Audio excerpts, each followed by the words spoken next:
Hi everybody. Welcome back to English 221. This is for our class for Monday, the 5th of April, where we are talking about Richard II now that we have concluded watching the BBC production of Richard II. And as I always say, watching a production is never a substitute for actually reading the play, though this particular production is very close to the actual play itself. And that's one of the reasons why I wanted you to watch this production, because Richard II can be rather complex. And I was also aware that this came around the same time of your first paper, which you should have submitted at this point. It might take me a little bit of time to get it back to you, because in addition to giving comments, I'm also going to be reviewing it for grammar and mechanics. But I will return it to you certainly before your second paper is due. And you always have the option of rewriting your first paper for a higher grade. So after you receive your paper with my comments, you can elect to do a revision as long as you submit in the original along with your revised version, the original being the original with my comments on it. And in terms of where we are, this is also the time for you to register, believe it or not, for next semester and also for summer classes. As you know, things are still in flux in the world and in GCC, but right now the plan for GCC is to offer a variety of formats in the fall semester. So some classes will be entirely online, some classes will be hybrid classes, so that they will be partially online and they will be partially in person, and other classes will be entirely in person. Again, understanding that things might change. And in terms of the summer schedule, if you're looking at the summer schedule, you'll see that at this point, most of the summer classes have not yet been staffed. Most of them are listed as staff for instructor, but I can at least inform you that I'm teaching the English 247 online class during the first summer session. And during the second summer session, I am teaching PCS 101 entirely online, and I am also teaching CMN 153, which is a media and popular culture class. So if you needed more information about any of those classes, please let me know. So with Richard II, you can see in the notes below, I've put down some ideas for you to consider about the play. And the first is the contrast between our two main characters, Richard and Bolingbroke. And if you'll remember, the beginning of the play begins with an accusation and the possible guilt of whether it be Mowbray or whether it could be, perhaps, Richard himself, which is part of the political intrigue in this particular play. You'll remember that basically Mowbray is accused of committing treason by Bolingbroke. And there's lots of different reasons why Richard might respond the way that he does respond. He wants them both to basically settle their differences initially, and they don't. And then he says he wants them to go into public battle. And then he stops that public battle. And then he gives them basically exile, but their exiles are very different. Bolingbroke has an exile of several years, while Mowbray has an exile of life. So the question is, what would motivate Richard to do these things? If Richard were somehow responsible for Gloucester's murder, and let's say Richard and Mowbray were perhaps responsible for Gloucester's murder, then it would make sense that if Bolingbroke is making an accusation against Mowbray, then perhaps Richard is trying to protect himself. And therefore, Richard might suggest, can't we just make up and have all of this go away? And then he suggests a public battle, perhaps because he wants to appear kingly and decisive. And then he stops that public battle, perhaps because he wants to appear magnanimous and generous. And the exiles are particularly interesting. Why is it that Richard would want Mowbray to have an exile for life? Could it be that he just doesn't want Mowbray to return and perhaps accuse Richard of nefarious dealings? And of course, Gloucester has a shorter exile. Now, that could be because of Gloucester's connections, because Gloucester is related to John of Gaunt. but we will never know for certain. So the play begins with uncertainty about the accusations. Another possibility is that Bolingbroke himself is responsible and is trying to frame Mowbray. That completely changes the entire tenor of the play. Or it could be as it appears, and we're just making too much out of it. That indeed Mowbray is guilty, Bolingbroke is trying to expose corruption, and Richard is just kind of an incompetent king. He's making poor decisions. A lot of how this is going to be played out will be dependent on a director and the actor's interpretations. So, Richard's mistakes. Regardless of what's happening in the beginning of the play, Richard definitely commits several errors that lead to his downfall. The first is that Bolingbroke's father, Gaunt, and his name is very accurately given because he's also supposed to represent symbolically what is happening to England. It's become very sickly and gaunt because it doesn't have a qualified ruler in Richard in order to look after it. But Gaunt, on his deathbed, basically warns Richard against the excesses of poor rule and the consequences of poor rule. Now, the idea is that now that Gaunt is on his deathbed, he can be honest. Because one should never question a king. Because if you think about the chain of being, the king would be the highest human being in the chain of being. Next to God, basically. A king would be God's representative. And to question the king or the queen would be to question God himself. So this is a very thorny issue politically. But since Gaunt is dying, he wants to be honest. Richard's response is that he not only ignores what Gaunt is saying, but he steals Bolingbroke's inheritance. Not a smart move. He rationalizes by saying, well, Bolingbroke is exiled, so I can do whatever I want. But it's not going to go well for Richard. And the way that he uses this inheritance, he wants to use it to fund Irish wars. These are already wars that are politically questionable. They're not necessarily supported by the populace. And for Richard, going to war would be very different than other individuals going to war. In many ways, it would be a kind of pastime because he would be protected basically by the entire army. So it would be very unlikely that he would ever be in a position of vulnerability or could be hurt. And not only does he go off and he plays, if you will, in his Irish wars, but he entrusts York with the kingdom. Now, that too is problematic. You don't leave your position when there is political or social uproar. And that's exactly what Richard does. And that makes Richard's position vulnerable. And it also puts York in a position where he has to ultimately make some decisions about where he's going to put his alliance. So what are the consequences of these actions? Bolingbroke breaks his exile, saying that he's breaking his exile, which he could never legitimately do, but he's breaking his exile to get his inheritance. Now, note that he doesn't break his exile by himself. He comes with a full army. This is also questionable. Why is it that he feels he has to come with an army? Now, when they confront Richard, after multiple tantrums, and next class we will talk about some of the famous quotes in Richard II, relinquishes his throne to Bolingbroke. And one might say that it's less about relinquishment and more about understanding that there is no other option. I oftentimes liken it to quitting a job before you are going to be fired or handing in a resignation, for instance.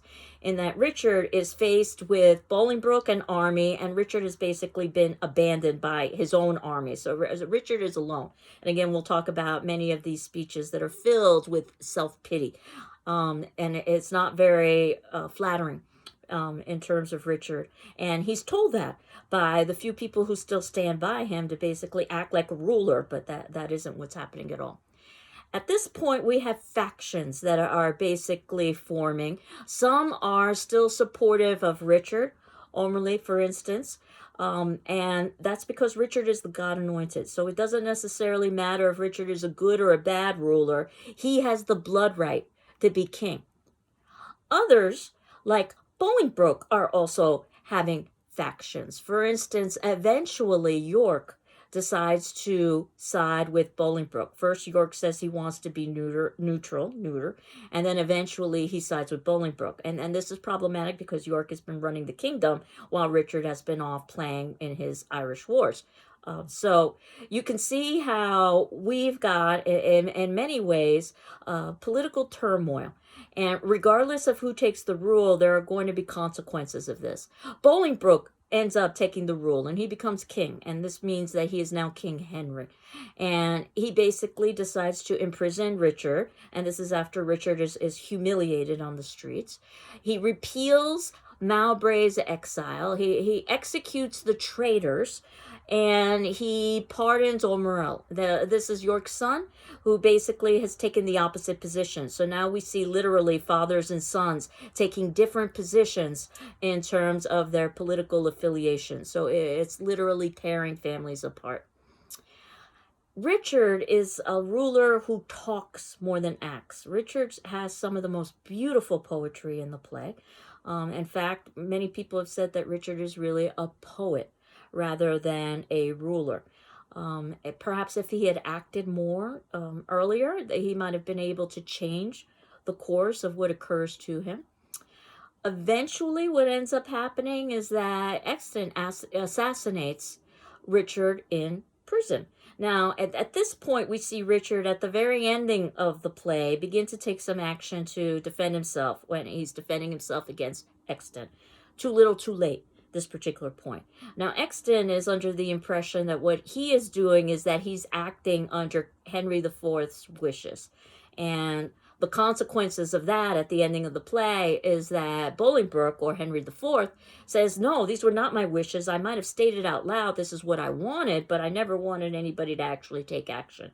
This is also very tricky politically because it could be that Bolingbroke is being honest, but when you are in a position of power, you have to be very careful about what it is you say because it can be misinterpreted. And certainly here, it seems like it could be misinterpreted. So perhaps Bolingbroke was hopeful that someone might take action if he stated out loud that it would be nice if Richard were no longer in the picture. And then Bolingbroke could deny it. In other words, he's urging on someone else to take action for him while he protects himself.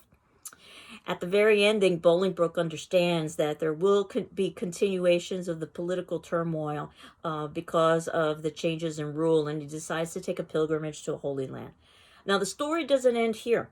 There are other pieces and other history plays that follow. Henry IV, which is his story, is what follows. Henry IV Part 1, and then Henry IV Part 2. It's such a long story, it basically is divided into two different plays. And then we have Henry V. And again, we talked about how the names can be so confusing when we are reading history plays because individuals are called by their first name, sometimes by their last name, sometimes by their nickname, sometimes by their title. In addition, many of the names are very similar in that there are names that tend to be very common when it comes to rule, such as rulers named Richard or rulers named Henry, which is why you've got things like Henry IV and Henry V. Now, what I wanted us to consider in terms of this particular play before we get into the actual quotations themselves of the play is the idea of a tragic hero. Now, this begins with Aristotle, and Aristotle investigated, Aristotle the philosopher investigated from a literary perspective, so in some ways he was a literary critic, plays from BC Greece, such as those by Sophocles, the most famous being Oedipus the King. And if you've never read Oedipus the King, it happens to be the story of a man named Oedipus, and he's ruling a kingdom, and the kingdom is ravaged by plague. And at this particular point, Oedipus, as a good ruler, is trying to do everything within his power to solve the reason for the plague. And he consults, or he asks many of his advisors to consult oracles, and also to consult prophets to try to get a sense as to what sin they have committed that has resulted in this plague. And the response is always the same from everyone, is that Oedipus himself is responsible. And he completely denies it and refuses to accept it. And he accuses individuals of trying to frame him. He accuses of individuals of lying. He accuses of prophets of not having the ability to see, so forth and so on. Fast forward a little bit, and guess what? Oedipus was indeed responsible.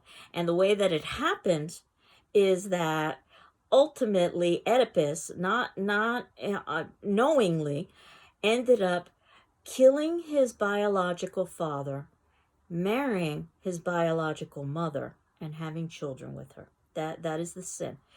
Now, how did all of this happen? Much of this is a story that is prior to the play itself. When Oedipus's birth parents gave birth to Oedipus as a baby, they took him to the oracle to find out what his future would be. And the oracle had said that Oedipus would grow up to be a man who would kill his father and marry his mother.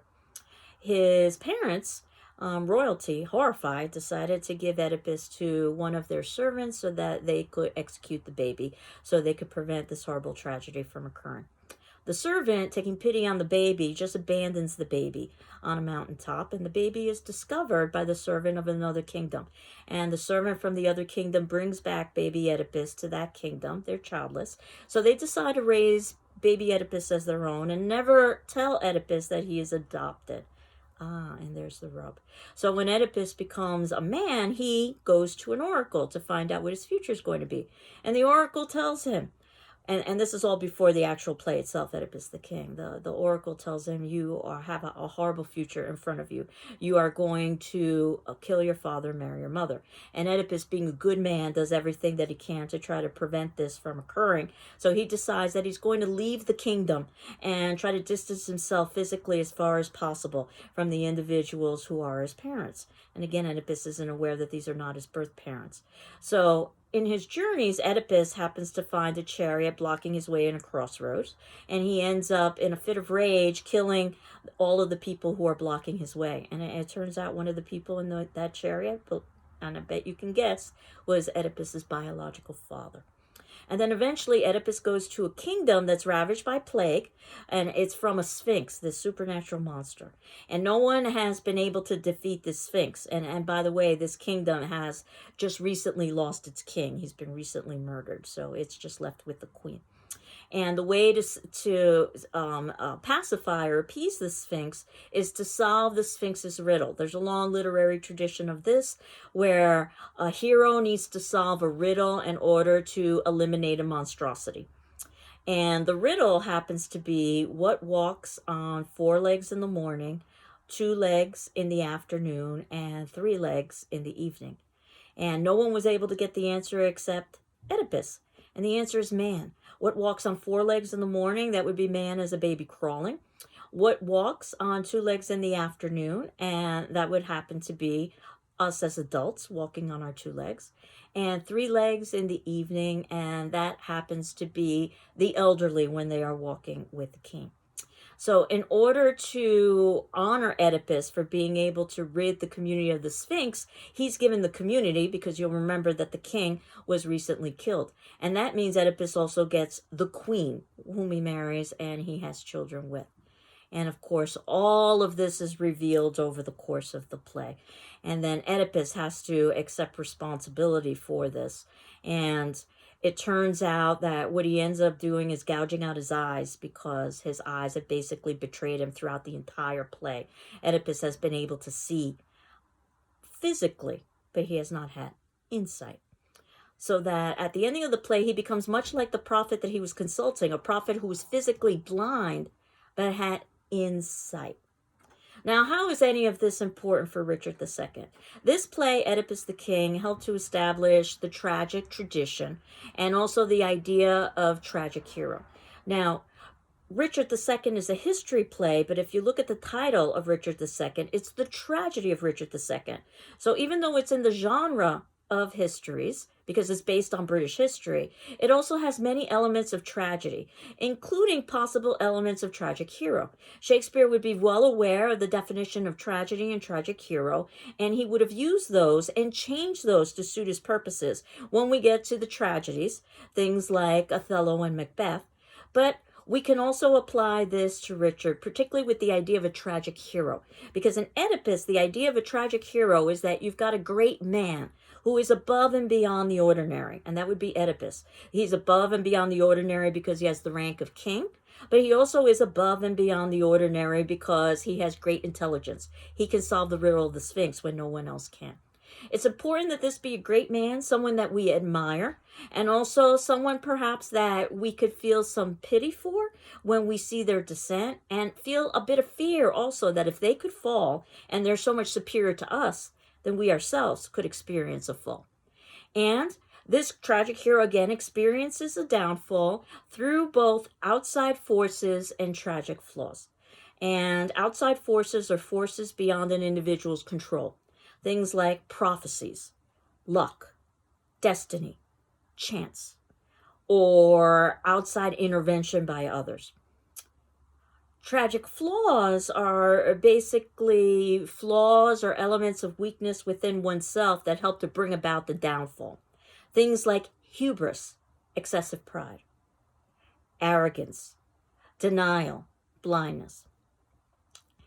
And then the tragic hero, being heroic, will ultimately accept responsibility for their role in their descent. And usually we talk about Oedipus as the greatest example of tragic hero, that not only is he a great man above and beyond the ordinary, and not only does he experience downfall, but he has to deal with outside forces, the idea of prophecy and destiny. Did he truly have free will? But he also has tragic flaws. He is filled with anger, rashness, denial, blindness. And in the end, Oedipus does accept responsibility by gouging out his eyes and accepting exile from the community and basically losing his kingship. So I wanted to bring this back to Richard II. And for today's attendance question, which will be due Tuesday, April 6th at 8 a.m., or if you need an extension, just let me know. Based on the definition that I've given you with tragic hero and what you know now of Richard II, do you think Richard II can be considered a tragic hero based on the definition that I've shared with you, and why? And again, this is something that can be debated, so I'm curious to hear what it is you have to say. So I hope you're all doing well. I'm doing well, and next class we'll continue with some specific language from Richard II. Take care. Bye-bye.